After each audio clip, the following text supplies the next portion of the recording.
Hi, welcome to Microeconomics for International Management. The lecture today will be on price discrimination. Before we actually start talking about price discrimination, I will try to teach you how to read hidden messages. What are those hidden messages about? The case I'm going to present to you comes from the book by Tim Harford, The Undercover Economist. And it's just one of the cases from this very nice, interesting book. This is the case of Costa Coffee. You probably know the brand. And the case actually starts with description of Costa Coffee price list. A few years ago, Costa Coffee decided to publish a new price list, and this new price list can be seen here in the slide. So as you can see, there are two types of cappuccino here, right? Cappuccino coffee. The first one that is sold at £1.75, and fair trade cappuccino, which is 10 pence more expensive, so it costs £1.85. What is the difference? I'm not sure if you are familiar with the whole idea of fair trade.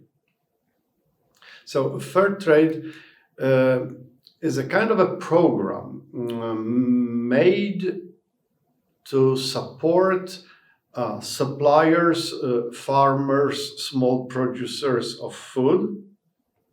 And it really originates from this monopsonic situation where we have many small farmers and we've got a big corporation that buys what they grow, like, for instance, coffee beans.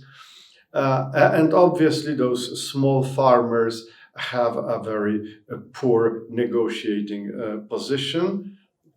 Actually, this huge buyer is not dependent on a single farmer, but the single farmer is almost entirely dependent on this big buyer. I mean, if they don't sell to this big buyer, they have actually no one to sell to. So the idea here behind fair trade is that those small farmers are actually offered a more decent price for their crops. And obviously, because they are paid more for their crops, then their products are more expensive in the market. And some could say, all right, so if they are more expensive, then they are not competitive. But they are all labeled with this fair trade label, which means consumers can choose this product because they know that by choosing this product, they support someone poor in some relatively poor country, right? So this is the idea behind it, right? So fair trade program, when it comes to coffee, for instance, it is addressed to small farmers, and within this program, they are offered a better price for their crops, hence improving their income. And that is reflected by a higher price of the product in the market. But some people would recognize that, would say, all right, I will pay more because I want to support those people. Especially when you look at coffee market, then you would see that fair trade coffee beans are more expensive.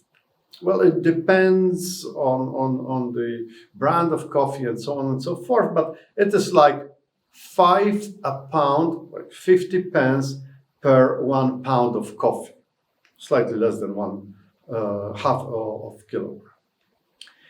You know, this difference, like 50 pounds per half a kilogram, roughly, of coffee, this difference in the price is perhaps not that big, okay? 50 pence is not a lot of money, but if we buy such coffee beans that are fair trade, then actually this would double the income of farmers in countries like Guatemala. So spending slightly more on your coffee, you can actually improve the really bad situation of some people around the world. So the idea seems, very appealing. And if you look at this price list again, then you would say, yeah, 10 pence is actually not that much, right? 10 pence is the money that actually I could pay to support poor people. People that cannot actually negotiate the prices because they are pretty small. But if you look carefully, then you will realize one important thing. Look carefully at how much coffee is needed to prepare one cappuccino. And it takes about 7 grams of coffee to make cappuccino.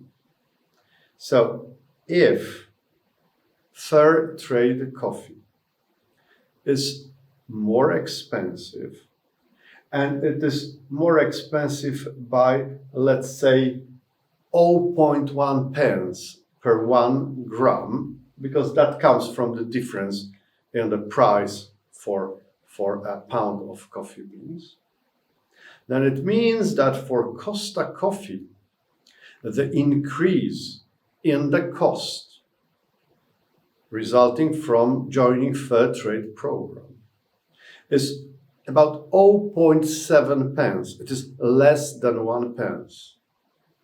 Look again at the price list. The difference in the price does not reflect their increase in the costs. The difference in the price is 10 times bigger. So when you decide to support small, poor farmers in Guatemala by buying fair trade cappuccino at Costa Coffee, then actually you do support them, but you also quite heavily support Costa Coffee. This case was described in the first edition of this Tim Harford's book.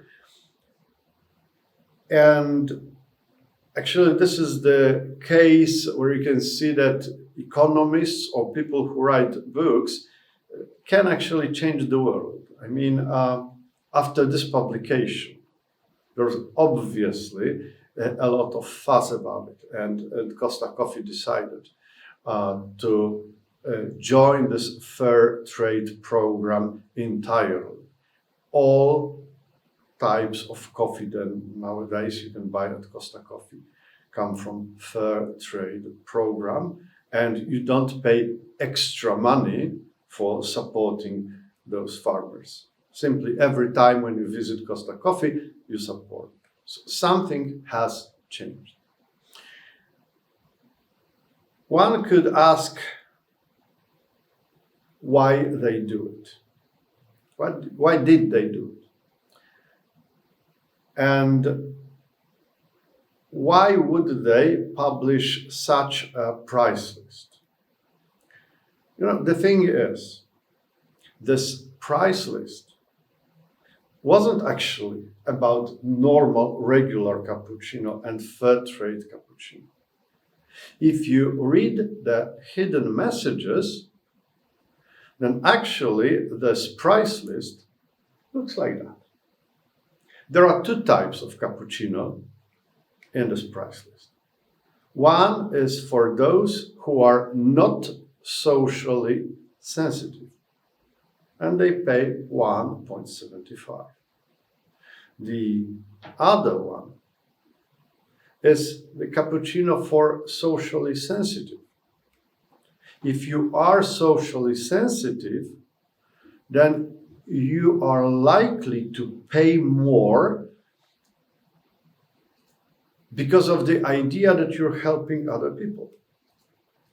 And the hidden message here was also that, well, the difference in the price has almost nothing to do with helping poor people. So in many cases, we see this kind of behavior by companies. They try to push us so that we could show our preferences. Normally, all customers would like to pay as little as possible. But some of those customers can actually pay more. They are able to. And businesses try to differentiate between those who really cannot pay more and those who can pay more by putting several incentives. Incentives for consumers to show their real preferences. So this is the case here. This kind of a price list pushed some people to pay more. They obviously could afford it. So they paid more because of the idea of supporting other people. Right? Not very ethical here. Not very ethical. But we can see this kind of business behavior in many, many situations. There is another example in Tim Harford's book. This is the case of a computer printer, a laser writer. There was a line of products, two products actually.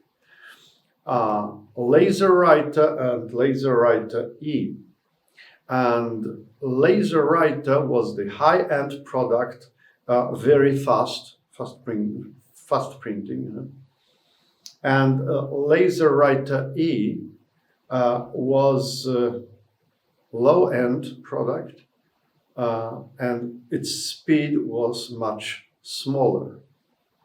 So if you were interested in speedy printing, or if you had really a lot of money, you could buy this laser writer.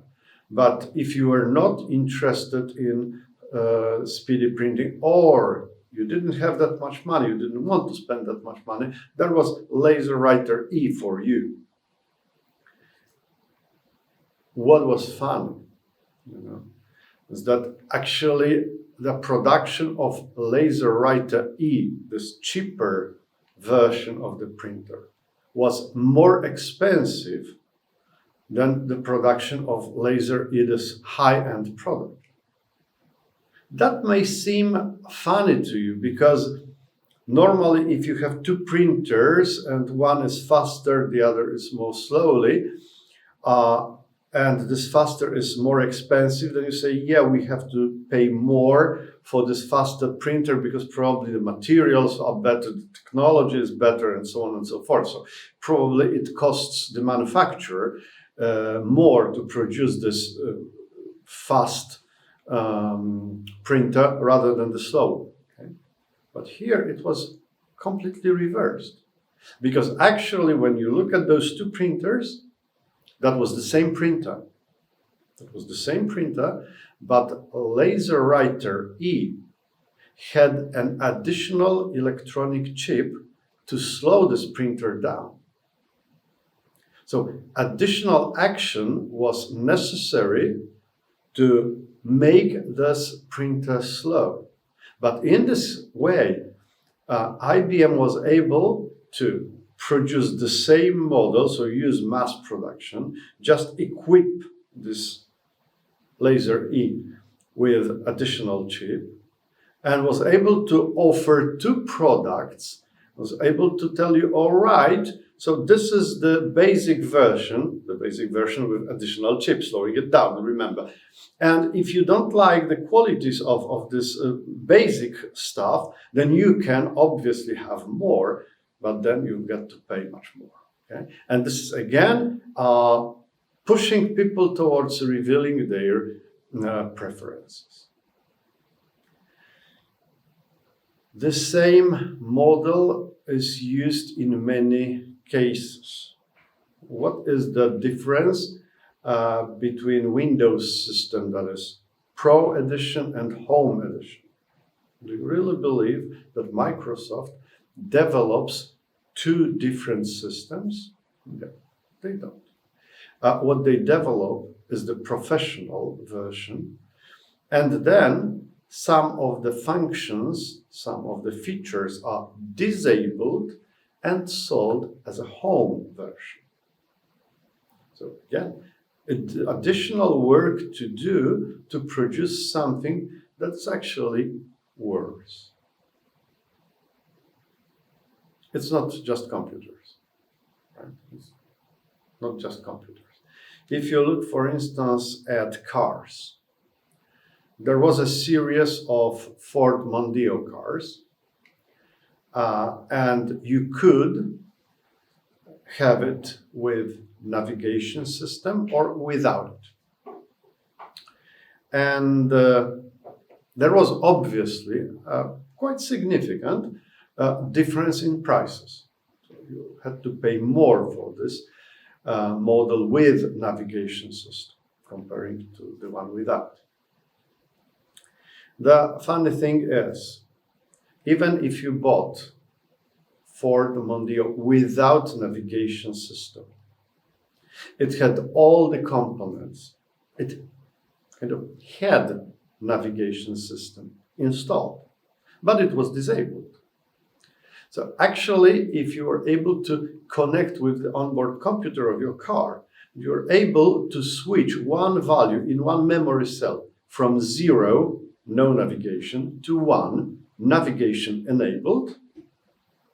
You get navigation. As simple as this. The same applies to the power of the engine, for instance. The same car, the same make, 150 horsepower or 180 horsepower. That's the same engine. That's the same engine. Again, if you want to buy this stronger engine, would cost you much more. But actually, in this engine, in the computer actually, that steers the engine, controls the engine, there are 2 injection maps. And again, by changing one cell, you simply show, should you take this map for injection or that map? This map will give you 150 horsepower. This one will give you 180 horsepower. As you can see, many producers try to push you to reveal your preferences. Everyone wants to buy as much as it is possible for as little as possible.